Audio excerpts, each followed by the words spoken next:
महाराष्ट्र आवाज न्यूज. ठाणेर होळनाथे रस्त्याच्या कामाच्या दर्जावर प्रश्नचिन्ह. 180 कोटींच्या प्रकल्पात निकृष्ट कामाचा आरोप. नागरिकांच्या तक्रारींनंतर काही ठिकाणी रस्ता खोदून पुन्हा काँक्रिटीकरण. शेतकरी आणि ग्रामस्थांमध्ये नाराजी.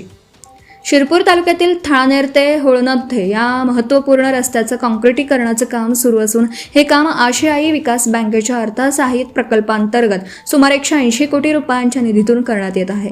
मात्र या कामाच्या दर्जाबाबत नागरिकांकडून गंभीर प्रश्न उपस्थित केले जात असून रस्त्याचं काम निकृष्ट पद्धतीने होत असल्याचा आरोप करण्यात येत आहे. सध्या या रस्त्याचं काम अद्याप सुरू असतानाच काही ठिकाणी सिमेंट काँक्रीट रस्त्याला तडे जाण्यास सुरुवात झाल्याची तक्रार ग्रामस्थांनी केली आहे. नागरिकांच्या तक्रारीनंतर संबंधित ठेकेदाराने काही भागातील रस्ता खोदून पुन्हा नव्याने काँक्रिटीकरणाचं काम सुरू केल्याचं सांगण्यात येतं.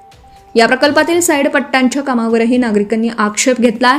आढे गावाजवळ निकृष्ट दर्जाच्या साईड पट्ट्यांमुळे ठेकेदाराचं वाहन फसल्याची घटना घडल्याचं ग्रामस्थांचं म्हणणं आहे.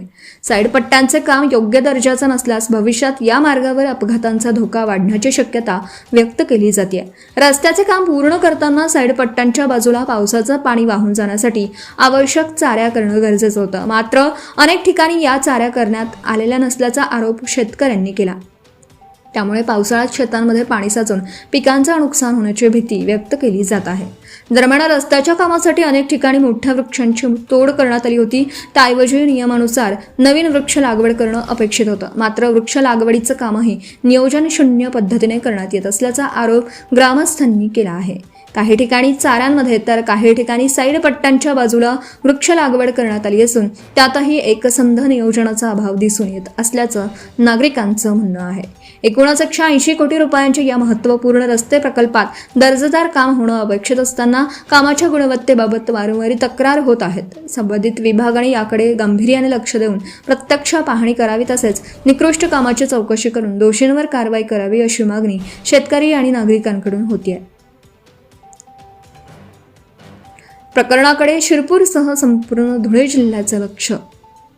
सध्या या कथित प्रकरणाकडे शिरपूरसह संपूर्ण धुळे जिल्ह्याचं लक्ष लागलं. संबंधित प्रकरणात शासनाकडून कोणता निर्णय घेतला जातोय, चौकशीची दिशा काय ठरते आणि दोषींवर कोणती कारवाई होतीये याकडे नागरिकांचं लक्ष केंद्रित झालं आहे.